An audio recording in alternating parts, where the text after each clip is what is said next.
It's been very interesting, of course, like it has been for everyone, but just the transition and figuring out how am I going to turn this around from being possibly a negative time to something that can be a blessing for me in my work and for my family too.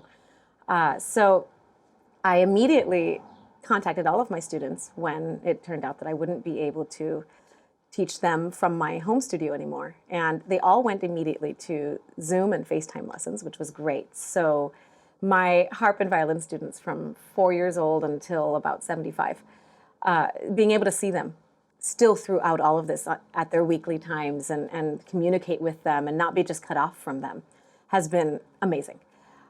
Watching them still be able to grow, and of course, even just for my own sanity. It's been great. So that's been wonderful, and having that feeling of not just sitting around, you know. But as a performer, with every performance being just canceled, and in fact, most of my fall and until the end of the year is either canceled, postponed, or up in the air. We don't know if it'll even happen. That's been tough to kind of wrap my mind around. And so one way that I, just for my own self, kind of to help myself feel better is I've done a few, and I plan to do more of these kind of virtual concerts, just to give myself an outlet of playing. And there, while the audience isn't right in front of me, there is an audience, and it's amazing. And actually, there's a different audience than what I would have had in front of me.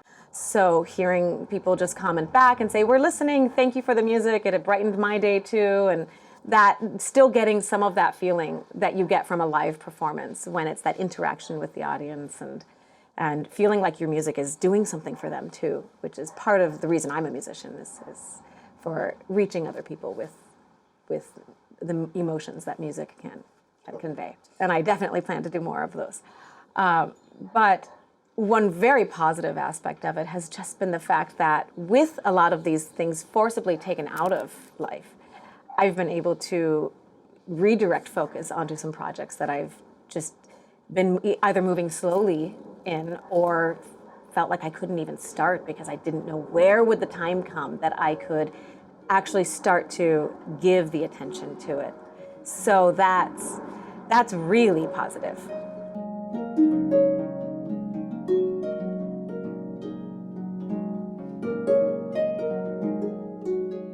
Just in this one little circle of people that I know, there have been friends of mine and acquaintances who never would have listened to my music. Because in their mind, they thought, oh, the harp, you know, I listen to this, I don't listen to that. And they weren't interested in even just taking a quick listen to the harp and seeing, you know, is it something that actually I would appreciate and I'd get something from. And so now by doing these Facebook live streams, and then so a few of them have seen, oh, there's Tasha. Okay, I'll click on it and see. And then they've found themselves listening to the whole hour of music and telling me afterward, I never knew that that's something I would like. I never knew that kind of music is something that would affect me so much. And so right now in this time of, you know, everything's so easily accessible online and more people just putting themselves out there online and their music out there in a way that's even easier to do than going to YouTube and searching out, because it's always been there on YouTube. You know, everyone has videos on YouTube. If you're a performer, they're there. But someone has to go to YouTube and type your name in and look for it, you know. But these Instagram also, you can do the live streams there, and these social media live streams where people are on their social media all day because they don't have anything to do and they're on their phone, and then, oh, they see you. And then so they click on it just for a moment to see what it's about. And that's so much easier to reach these people. And I think a lot of, in this time where life has slowed down, so that it's not boom, boom, boom, busy all day, you know, from one thing to the next, and people are having time to process themselves more mentally, just their hearts, their souls, think more about hobbies and things that they like and things that bring joy into their life, which I do think it'll be different when we can go out there. I personally want to preserve a little pocket of this moving a little slower, you know, for my little family of 5 people, you know, and move a little slower so that we can appreciate life more. We were so busy before. But so people are tuning in to things that they didn't even realize they would enjoy or that would move their souls so deeply. So I do think that we are moving into something where there's going to be even more appreciation for the arts And having slowed down life for everyone, you have time to think and time to process.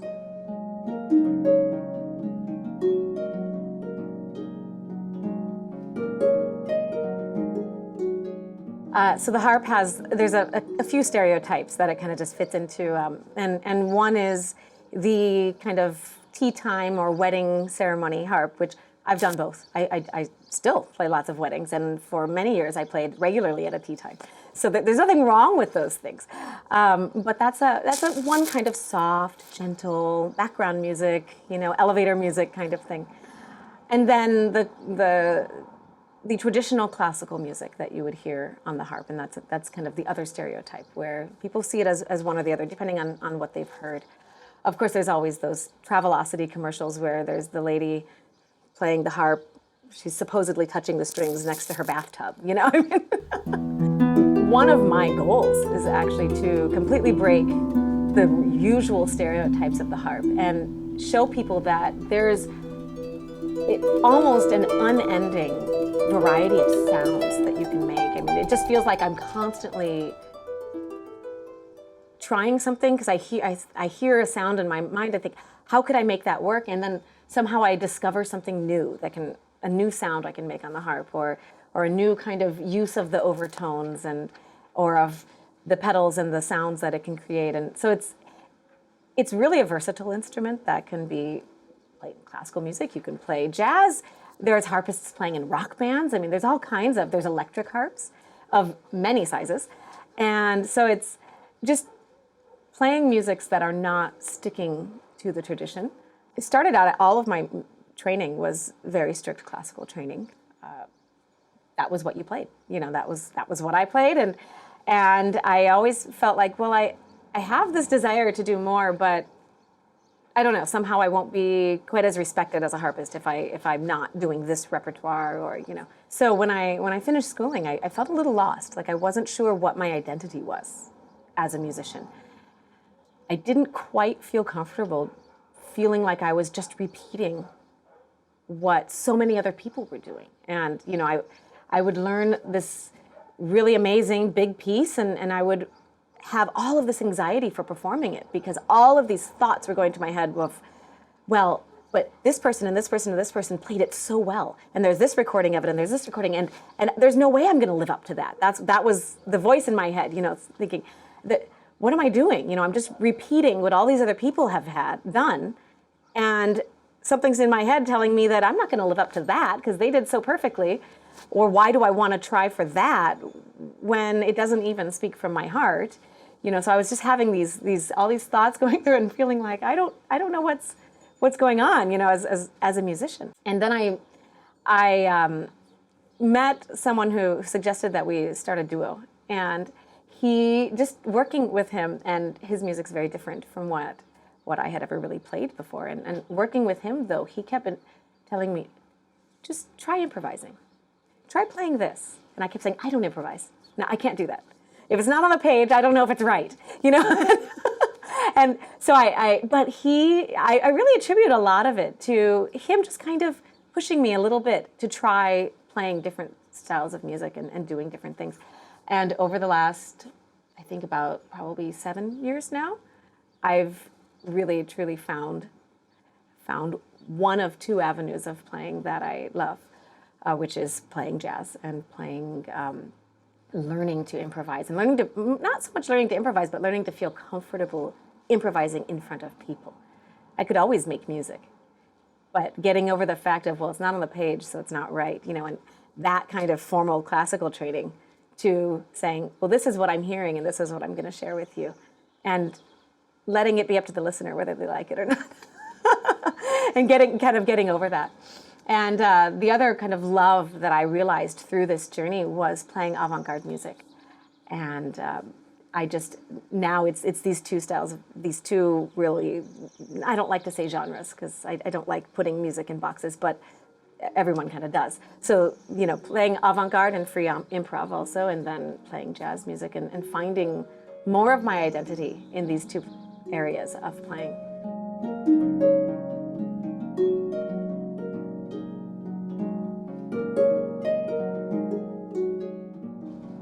It started out by my kind of appreciation for new classical music, even and avant-garde music, was just realizing that when you're playing something written by a composer who's alive, you are actually playing music that is speaking of your generation, or could be the generation before you, or the generation that's a little bit after you, but your generations, it's speaking of what is going on in the world now. What's going on, if it's music from your country, what's going on in your country now?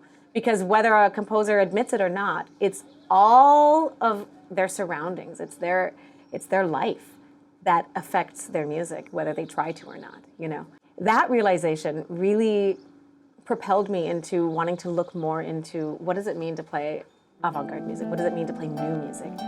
I didn't have any formal training in contemporary music. So I didn't go to a school that had a big contemporary program. I didn't, like UCSD here, where that's all you study pretty much. I didn't go to anywhere like that. And my first real performances of this music were at UCSD, but as a hired musician to go in and perform, and to go in and play music that scared the heck out of me. Because I felt like, okay, I can read everything on the page. I know what it's all about, but I go into this rehearsal feeling like, I don't really know what I'm doing, but I'm not going to let anyone know that, I'm going to hide that. I'm going to pretend I know what I'm doing. And realizing the freedom in the music, just not that you can do what you want. You have to play what's there, of course, but there was just some other kind of energy and feeling in it that just truly spoke to me and still does. So coming out of that, I've started commissioning music for the harp, new music for the harp, which has been exciting. Actually, I'm starting at the end of summer recording for an album that'll come out in I think it'll come out in February or March with Centaur Records. And that's 6 new pieces that I commissioned for the harp.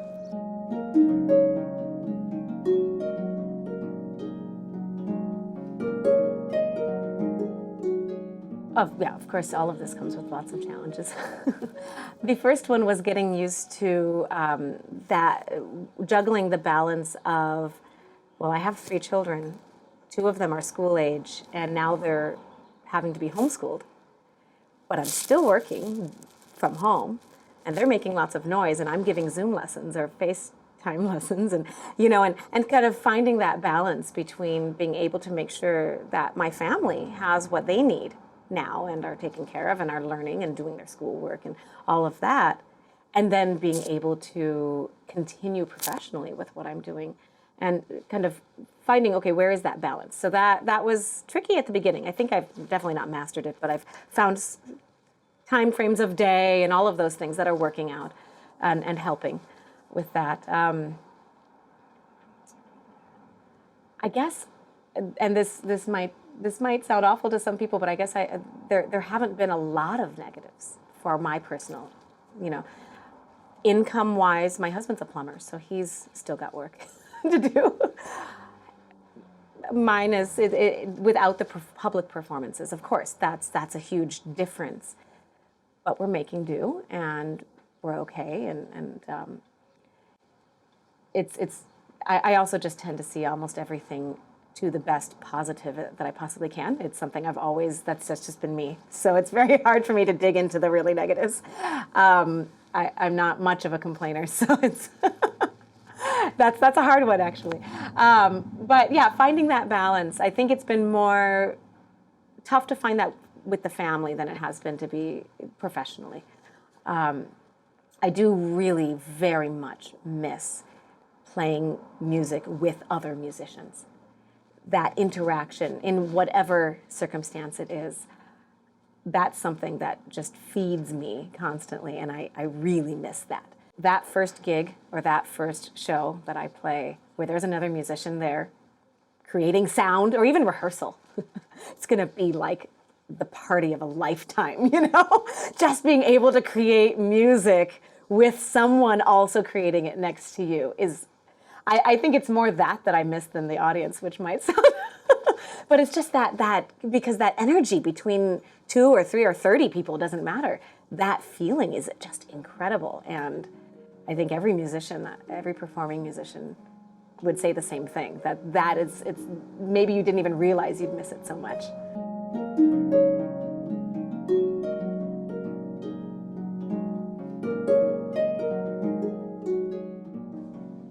One major source of inspiration has been watching other musicians and just seeing how other people are dealing with this.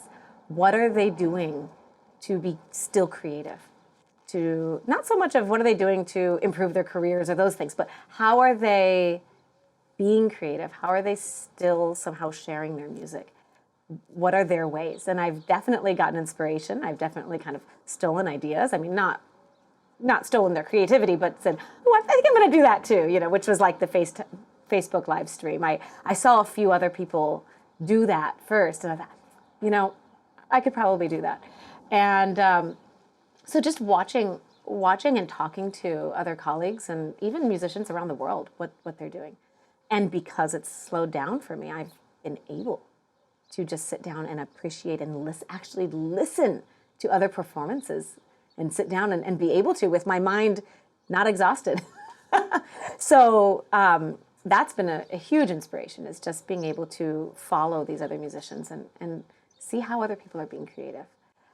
And then I like the challenge of the unknown. That's always been something that has kind of, I get really nervous, or really I do get anxious about things, but that challenge of the unknown, how is this going to work out? Is it going to be a success? Is it not? And how do I, this has happened, so how do I get out of this and make something really good come from something, lemonade from lemons, something like that. Well, what if we can't do the live performances again? What if it's a year before we can have a live concert?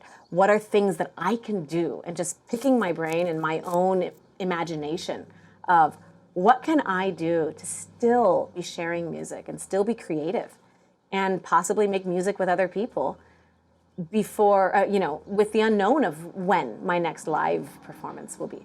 So that's been inspiring, to just have the challenge of trying to come up with what the next steps will be in that sense.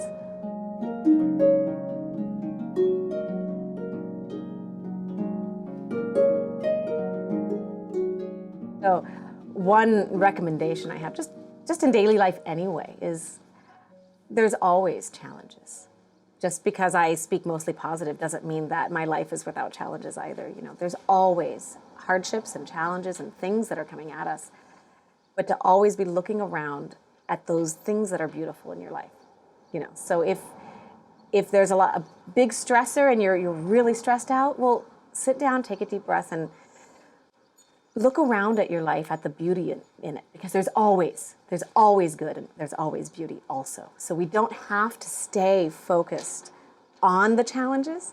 We can look at other things too. And then when we look back at the challenges, sometimes we look with a fresh mind of, okay, how can we attack this or approach this, or how can we move through it or forward, And so that's what I do. I try to always just be not ignoring the challenges, but choosing to spend more of my thought and more of my energy on the beauty in my life and cultivating that.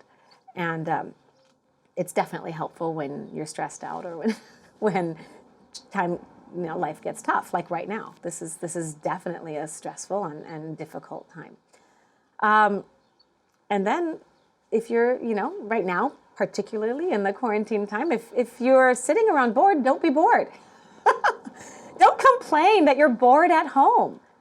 Be creative. Do something, Cultivate a talent you have, or a hobby, or go outside. Do something. Don't just sit. It's a choice to be feeling like you're bored or there's nothing to do. So, or allowing that to get you down, because we can always be doing something that brings joy to ours.